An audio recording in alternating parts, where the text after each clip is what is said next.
So while he's doing that and then making money through business ventures like crypto, people are wondering how they can pay for their gas and their groceries. And so this is a problem because remember, the issues he got elected on were affordability, it was inflation, and it was immigration. And I think of all the numbers you showed, that immigration number should really freak out Republicans. If they're losing on that, then there is no place to go. Donald Trump's approval ratings have collapsed to historic lows, and according to CNN's panel, Republicans are starting to run out of excuses. The discussion looks at why the president is now underwater on virtually every major issue he campaigned on, including the economy, immigration, affordability, and even foreign policy. But the debate also raises an important question for Democrats. Is Donald Trump's declining popularity enough to win the midterms, or do they still need to give voters a clear alternative? Now, if you're new here, I'm Bradley Hostin, and this is The Bradley Hostin Show. If you enjoy honest political commentary, don't forget to like, share, and subscribe. Stick around until the very end because after we watch this clip, I'm going to explain why I think these poll numbers should worry Republicans, but they should also be a warning to Democrats. As usual, let's watch the clip, and then I'll give you guys my thoughts afterwards. Donald Trump is notoriously weak on across the board. The economy hasn't gotten any better. There's some notorious blunders you can point at, like Iran. People don't know why we're still there. Today, we just saw the expansion of the war into Egypt. You see these headlines every single day. We're talking about anti-weaponization. We're talking about infighting. But at the end of the day, my criticism to my own party is that we have not developed a clear enough message answering one question, which is, what are you going to do tangibly for the American people if we give you the reins of power? I have not heard Hakeem Jeffries answer that question, and it drives me nuts. We can no longer simply say that we are not the party of Donald Trump, because you know why? People apparently don't give a damn, right? They just don't care. They want to make sure that they can afford their groceries and utility bills. For that very reason that the candidates that are willing to sort of put things on the table that some of the establishment might think are outlandish or whatever, are the ones getting the most attention, because at least they're saying, oh, we're going to do something. Is that good? Is that great? Listen, I did not say that it was good. I'm just saying, it might not be. I'm just saying if there is a choice between vagaries and specificity, voters are actually kind of, in some cases, gravitating toward the candidates who are being pretty specific about what they want to change. Yeah, and that's atypical, because you would typically want, as a candidate, to paint a blank canvas and then allow voters to paint whatever their desires would be on top of it. What Democrats are benefiting from right now is that their base is just very enthusiastic to vote. Republicans, less so. You can expect that to change as we get closer to October. And there are a lot of opportunities on the table. Oh, because Republican voters will engage with the election. All voters will engage. Yeah, it always tightens up as you get closer into the fall. It's unwise to judge the election based on summer polling when people aren't necessarily tuned into the races. They will. And it will be a good year for Democrats. Democrats are going to be more enthusiastic than Republican voters are. They don't have as much to vote on. However, a competent political operation can channel that economic message. You're absolutely right. That's what they want to talk about. And say, listen to what these Democratic candidates are proposing, and what that's going to do to your wallet. Well, and the ones who are actually doing that, I mean, looking at the CNN poll, only 34% say Democrats are the party that cares about the people like you. When you look at the favorability, 30% favorable for Democrats. We have the graphics, so let me put it up, because it's also it's important to put up the full thing, because 34% say the Democrats are the party that cares about you. That's compared to 25% that say the same about Republicans. So they have an almost 10-point advantage. There's party fighting corruption. They're almost evenly matched there. Party that gets things done. This is the issue that I think we're talking about here. Republicans have an 8-point advantage. The party of extremism, Republicans by 10 points. That's actually, well, here's the thing. In the Democratic Socialists of America environment, that's kind of surprising that Americans are not even, it's not even close. That's like the least close one. Also, where they just say Republicans are the caveat I have to give about CNN polls or Emerson polls or whomever is polling is that at the end of the day, it's about candidates. And one of the things that midterm elections have shown is that Republicans usually choose some candidates that have warts beyond belief, right? I mean, we go back to Roy Moore's of the world. We go back to Todd Akins of the world, right? Or what's the woman who was not a witch? Yeah, Catherine O'Donnell, right? Yeah, but I mean, and on the flip side, this year that was a time. That was a time.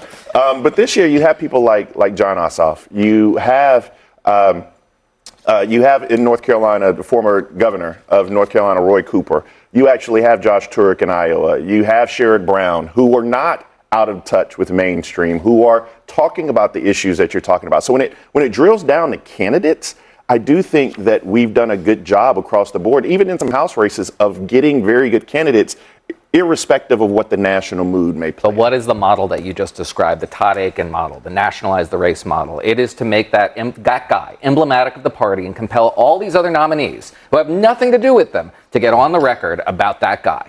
That is what a competent political operation could do with Derry Eliza Chevalier, with El Said in Michigan, half a dozen in Milas Kiros, who said that we deserve 9/11 in Colorado, half a dozen others I can think of. And that is available to them also. Joe Biden's popularity at this point in 2022 was pretty much where Donald Trump's is, and yet Republicans didn't really benefit from a wave election because their candidate selection. Well, also because of history tells us Democrats of the win. Dobbs decision. But the question is by how much? And that's really when it plays the biggest role is who's actually getting elected on the Democratic Evan, side. American people are really trying to tell the president in overwhelming numbers that they think that he is focused on all the wrong things. When is he going to listen? Is he going to listen? I mean, you mentioned the Quinnipiac poll. It's also not great for Democrats. I think the polling overall has been saying pretty much the same thing across the board, not just for the president, that people are generally unhappy. I mean, the Democratic Party is polling at 17% amongst independents with that Quinnipiac, and amongst men, it's at 20%. So I do think that people are complaining. Democrats have a 48 to 41% advantage on control over the House. That's yeah, but we're going into the House where we expect that the Democrats are going to win. I'm just saying, in that poll, even in spite of what you're saying, because I get it, right? Like, actually, Democrats are not happy with Democrats, which is probably driving this. The generic ballot favors Democrats right now, but on the president, the simple question: are you paying attention to the things we elected you to pay attention to? When do we get 75% of Americans practically saying anything in this country? They're saying he is not focused on the right things. How is that not a problem? No, I don't think it's not a problem. It obviously is a problem politically. I think what the president would tell you is that he's focusing on what he believes is best for this country in the long term, despite the fact that it's hurting him right now in the polls. Iran is a perfect example of that. I think everyone in this administration understands the importance of making sure that they don't have access to nuclear weapons and that we are able to completely eradicate the threat that they pose in that region. At the same time, he understands that it's hurting him and the party in the polls. There's no doubt about that. The one bright side, if you want to think of it in that way, is that when that does get figured out, one of the leading reasons behind the polling is where it is the economy and gas prices, and that will return back to normal within a reasonable amount of time. So it's not like something that's going to stay there forever because of a policy that he has gone down. The president, his party, and his policies on every single major issue they campaigned on are on political life support. Voters will have an opportunity to pull the plug in November. Well, Democrats are polling exactly the same way. In that polling, the best way you measure the economy is feelonomics. Economics you can feel. Voters do not trust the president when it comes to feelonomics. That means MAGAnomics has been a failure. That also means the largest cut to Medicaid in American history, largest cut to SNAP, the 25 million Americans who've seen their premiums, copays, and deductibles skyrocket, including 18.2 million Americans in red states. They're showing their passivity in this polling. Donald Trump and the Republicans have given the middle finger to middle-class Americans and middle America, and they are going to respond as they have been consistently. You are ignoring the polling in every that shows single exactly election. the same thing when it comes to these issues with Democrats, by and large, across the board. That has been the case. That may be true about our brand, but November is going to be a binary choice. Us versus them. And remember, in elections, I learned this as a Democrat in the last election, it's easier to vote against something than it is to vote for something. Historically, people are going to based vote on history, against. Democrats are going to I win. also want to point I out agree. that, Jason, you suggested that all the I don't want to say all. Most of the president's problems stem from his decision to go into the Iran war, which you support, and the subsequent high gas prices and inflation that followed. But let's look a little deeper at the poll, because it goes even beyond that.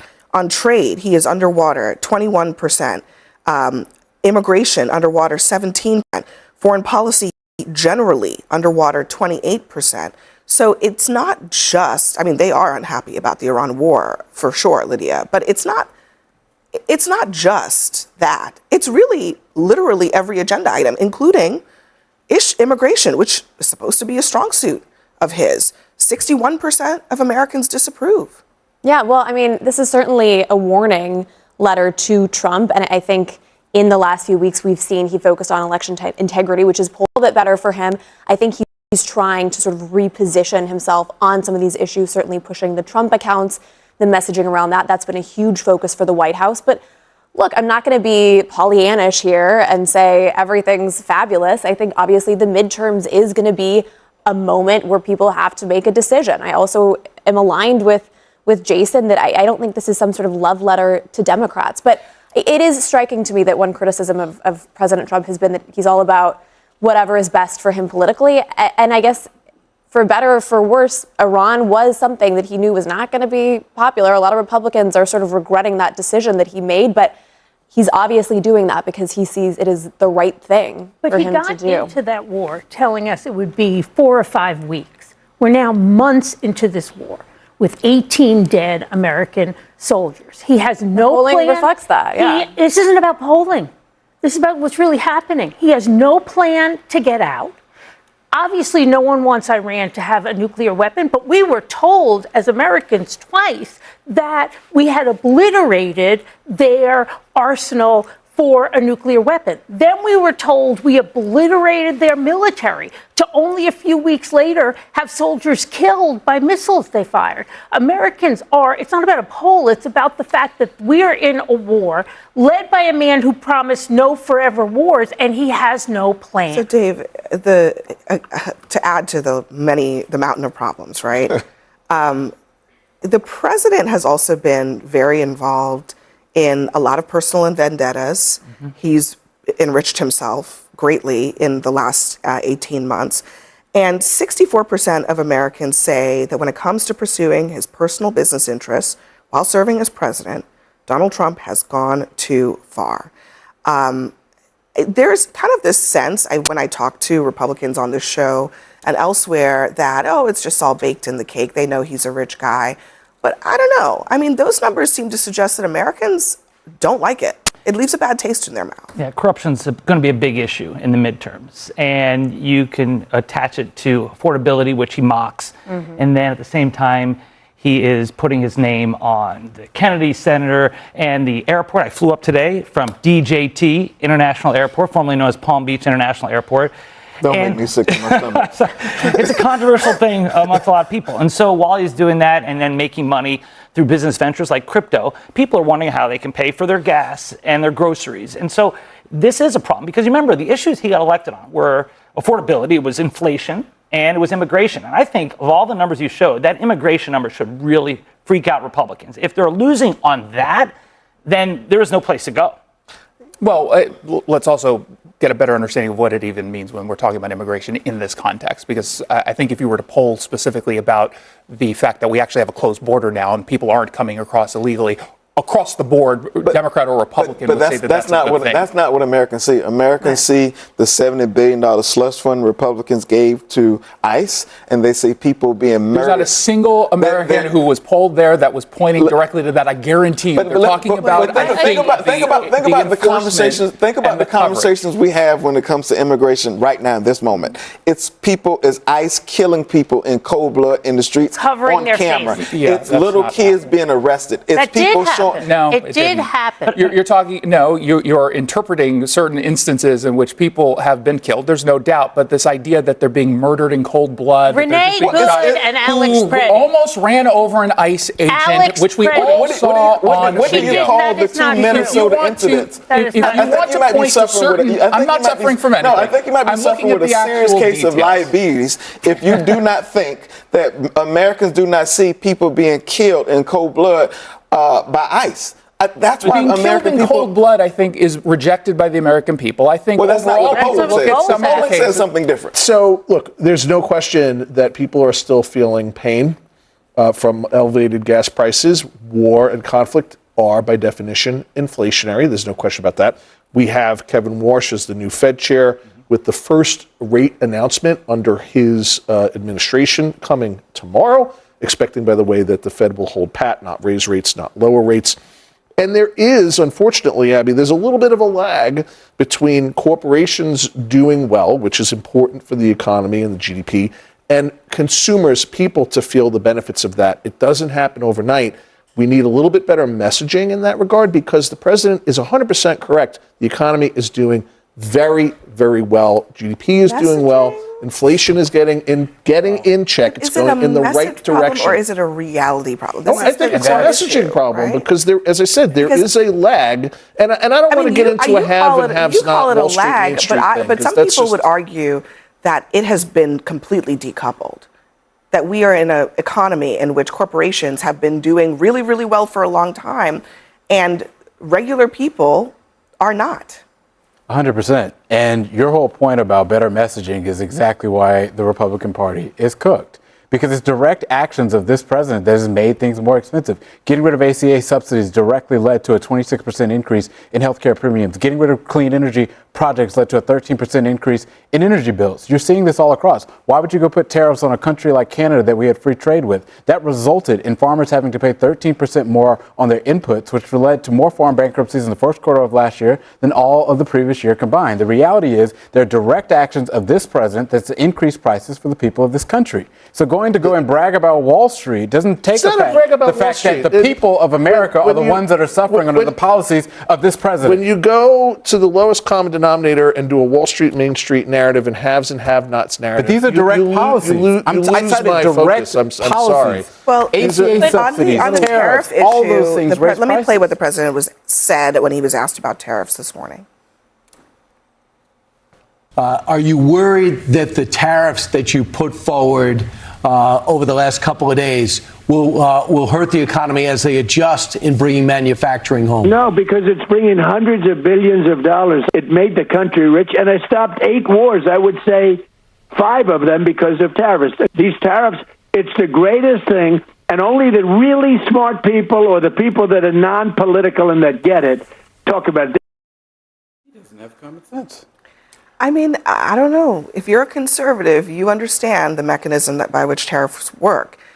The consumers will pay, and they have paid. Prices do go up.